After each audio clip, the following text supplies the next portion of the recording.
Hello friends, welcome back to Proteus tutorial series. तो आज के इस वीडियो में हम सीआरओ या ऑसिलोस्कोप का यूज़ देखेंगे कि प्रोटियस में उसे किस तरह से यूज़ किया जाता है। तो हम प्रीवियसली क्रिएटेड प्रोजेक्ट, हमारा प्रोजेक्ट 1, इसे ओपन करेंगे और इसके ऊपर हम सीआरओ का यूज़ करेंगे। सीआरओ जो है वो वोल्टेज, करंट, फ्रिक्वेंसी और अदर प्रॉपर्टीज़ या फिजिकल क्वांटिटीज़ को मेजर करने के लिए काम में लिया जाता है। तो इसे यूज़ किस तरह से किया जाता है वो देख लेते हैं। तो सबसे पहले हम इस पार्ट को रिमूव कर देंगे। तो ये पार्ट हमारा रिमूव हो गया है। हम इसमें एक एसी सोर्स ऐड कर देंगे।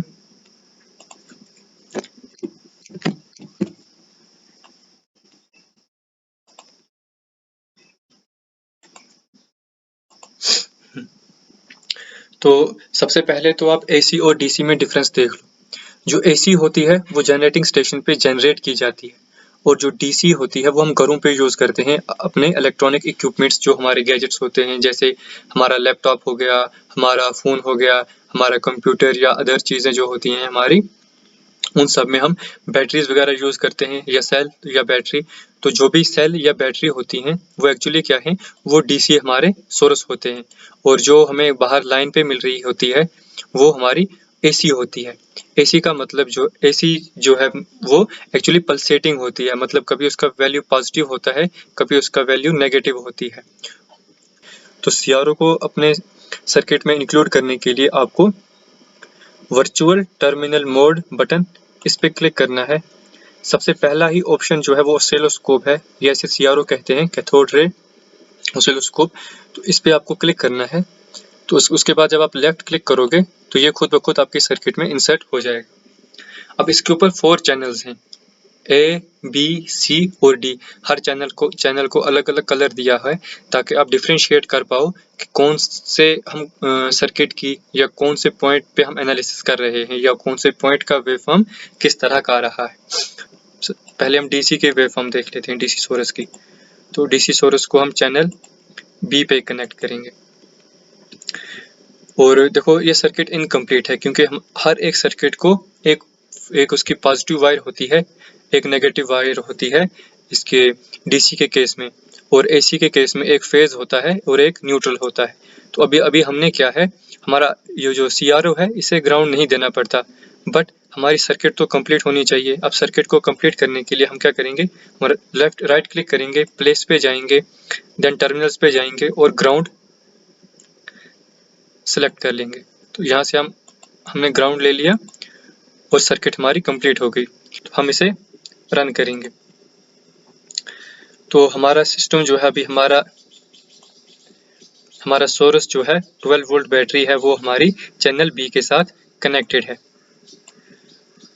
तो अभी हमारा चैनल बी जो है वो हमने एसी पे फिक्स किया हुआ है, तो हम उसे कन्वर्ट करेंगे, हम उसे चेंज करेंगे डीसी पे। तो देखो अभी हमारा कहाँ था इसका वेवफॉर्म, चैनल बी का ये यहाँ पे था, और अभी आप डीसी पे क्लिक करेंगे तो ये ऊपर चला गया, मतलब ये अपने मैग्नीट्यूड के हिसाब से ये चेंज हो गया।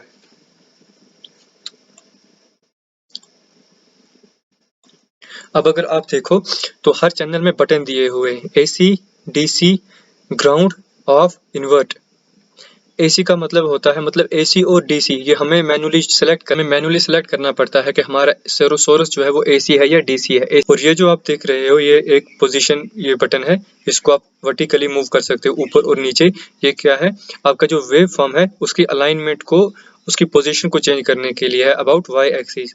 तो याद रखें हमेशा वाई एक्सिस जो होती है, मतलब वर्टिकल एक्सिस जो होती है आपकी, उस पे मैग्नीट्यूड रहता है, और जो हॉरिजॉन्टल एक्सिस होती है जिसे एक्स एक्सिस भी कहा जाता है, उस पे हमेशा टाइम लिया जाता है। ऑसिलोस्कोप हमेशा टाइम को रखता है और वर्टिकल एक्सिस पे हमेशा ये मैग्नीट्यूड को रखता है।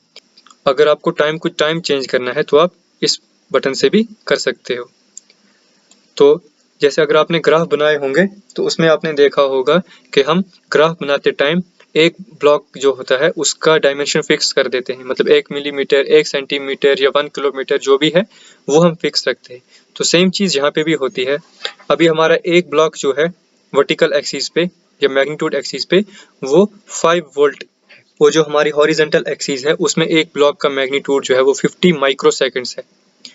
तो मिली, माइक्रो, नैनो, पेको, फर्मी इनका वैल्यू आपको पता होना चाहिए ताकि आप इनकी फ्रिक्वेंसी वगैरह डिटरमाइन कर सको या मैग्नीट्यूड डिटरमाइन कर सको। तो अगर आप देखो तो मैं चाहे टाइम को कितना भी चेंज क्यों ना कर लूँ, ये फिर वेव फॉर्म जो है ये कांस्टेंट मैग्नीट्यूड के साथ ही चेंज हो रही है। मतलब ना तो ये अप जा रही है ना तो ये डाउन जा रही है, ये फिक्स है। तो इसी फिक्स होने को ही डीसी कहा जाता है, डायरेक्ट करंट। अभी हम चैनल ए पे एसी सोर्स को कनेक्ट करेंगे और फिर इस पे एनालिसिस करेंगे कि ये डीसी सोर्स से डिफरेंट कैसे है। तो ये भी सर्किट इनकम्प्लीट है, जैसे हमने फेज तो ले लिया बट हमने ग्राउंड दिया ही नहीं या न्यूट्रल वायर दिया ही नहीं। तो हम यहाँ से, तो जब आप इसे डायरेक्टली रन करोगे ये आपको सीधा डीसी सोर्स की तरह ही दिखेगा, इसमें कोई भी वेरिएशन नहीं आएगी क्योंकि इसकी प्रॉपर्टीज को आपको चेंज करना पड़ता है। बाय डिफॉल्ट ये मैग्नीट्यूड तो रखता है बट इसकी फ्रिक्वेंसी को जीरो कर देता है, तो इसको आपको चेंज करना है।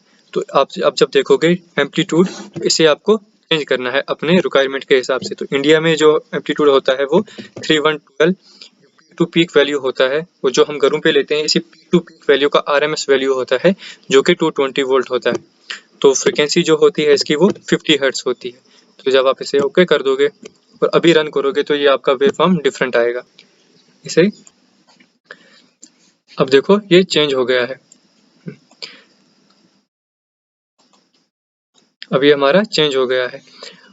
जैसे पिछली बार हमने चैनल बी पे चौके को, इस बटन को मूव करके हमने मैग्नीट्यूड सेट किया था, तो सेम हम यहाँ पे भी करेंगे। अभी एक ब्लॉक का वैल्यू जो है वो हमने 20 रखा हुआ है, मतलब ये जो एक ब्लॉक है इसमें एक ब्लॉक का वैल्यू जो है वो 20 वोल्ट का है। बट अभी हमारी पूरी वेव फॉर्म जो है वो हमारी स्क्रीन के बाहर जा रही है, तो हम इसे चेंज करेंगे। हमने इसे कम कर दिया। अभी एक ब्लॉक का वैल्यू जो है, मतलब यहाँ से यहाँ तक का वैल्यू जो है वो 50 वोल्ट है। अगर आपको इसको एडजस्ट करना है क्योंकि आधी मतलब ये इसका मेजर पोर्शन जो है वो अपर हाफ में है, तो हम इसे एडजस्ट कर सकते हैं, मिडिल में ला सकते हैं। और हमारा टाइम हमने ज़्यादा रखा हुआ है इसलिए हमारा वेव फॉर्म जो है वो कम्प्लीटली ड्रॉ नहीं हो रहा है। हाँ, वेव फॉर्म जो होता है जिसको फ्रिक्वेंसी जो होती है ना, तो हम जब टाइम को आप चेंज करोगे तो इसके वेव फॉर्म में भी वेरिएशन आएगा टाइम के हिसाब से। तो तो ये था हमारा एसी। एसी जो होता है वो फ्लक्चुएट करता है पीक टू पीक वैल्यू पे, मतलब ये कभी पॉजिटिव होता है और कभी नेगेटिव होता है। अगर आपको किसी पॉइंट पे मैग्नीट्यूड इसका चेक करना है तो आप यहाँ पे कर्सर बटन पे क्लिक करके जब आप ग्राफ पे आओगे तो जहाँ पे भी आपका कर्सर जाएगा ये उसके रिस्पेक्ट में आपको वोल्टेज दिखाएगा। तो ये तो हो गया इसके मैग्नीट्यूड के बारे में। अब फ्रिक्वेंसी क्या होती है? फ्रिक्वेंसी होती है कि कौन साइकिल,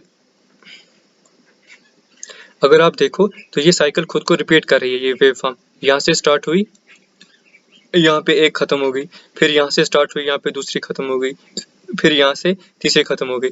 मतलब अगर हम इसके एक ब्लॉक को ही कंसीडर करें, मतलब इतने ब्लॉक को ही कंसीडर करें और उसके बाद ऐड करते जाएं, मतलब इतना ब्लॉक लें और नेक्स्ट वाले के साथ ऐड कर दें, मतलब इतना ब्लॉक हमने यहाँ तक लिया फिर यहाँ से दूसरे के साथ ऐड कर दिया। तो अगर आप देखो ये खुद को रिपीट कर रही है ना।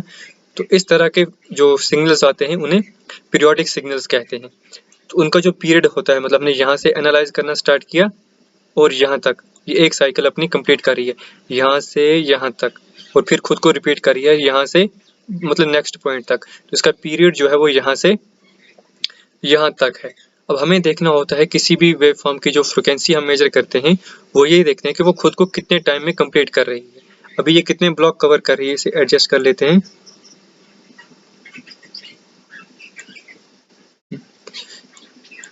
तो देखो इसने यहाँ से कंटिन्यू किया, सॉरी इसने यहाँ से कंटिन्यू किया और यहाँ पे खुद को ख़त्म कर दिया। और ब्लॉक कितने कवर करिए, ये यहाँ से स्टार्ट हुई 1 2 3 4 5 6 7 8 9 एंड 10। ये 10 ब्लॉक जो है वो कवर कर रही है और एक ब्लॉक का वैल्यू कितना है 2 मिली सेकेंड, मतलब 20 मिली सेकेंड्स। अगर आपको इसकी फ्रिक्वेंसी मेजर करनी है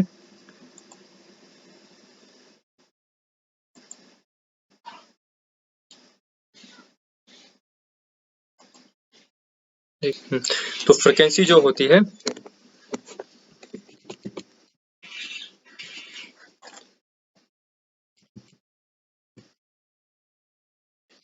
frequency is equal to 1 divide by time period. तो ये फ्रिक्वेंसी का वैल्यू जो होता है वो 1 बाय टाइम पीरियड होता है।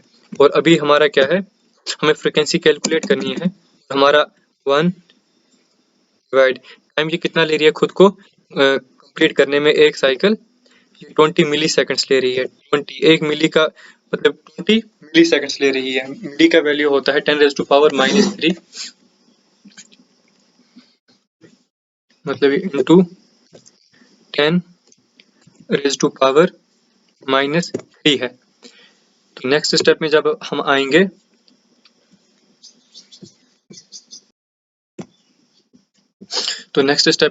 आएंगे तो ये आ जाएगा, सॉरी 0.05 आ जाएगा।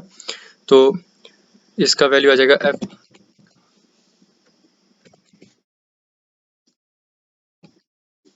फ्रिक्वेंसी इज 0.05 इंटू जो है 10⁻⁻³ ये डिवाइड में था। जब आप इसे ऊपर लेके जाओगे मतलब डिनोमिनेटर से न्यूमरेटर में जाओगे तो इसका वैल्यू चेंज हो जाएगा। ये 10⁻⁻+3 आ जाएगा। 10⁻+3 मतलब ये 1000 आ जाएगा। ये मिली से किलो में हो जाएगा। तो नेक्स्ट स्टेप जब देखेंगे फ्रिक्वेंसी इक्वल टू, जब आप 0.05 को 1000 से मल्टीप्लाई करोगे तो ये 50 आ जाएगी। तो फिर इसका जो होता है वैल्यू मतलब मेजर किया जाता है यूनिट, वो हर्ट्ज होता है। तो हमने जो फ्रिक्वेंसी वहाँ पे फिक्स की थी, मेजर की थी, वो हमने सेट की थी हमारे एसी सोर्स के लिए, वो 50 हर्ट्ज ही थी और जो हमने यहाँ पे कैलकुलेट कर ली। तो इस तरह से इसकी फ्रिक्वेंसी को कैलकुलेट किया जाता है।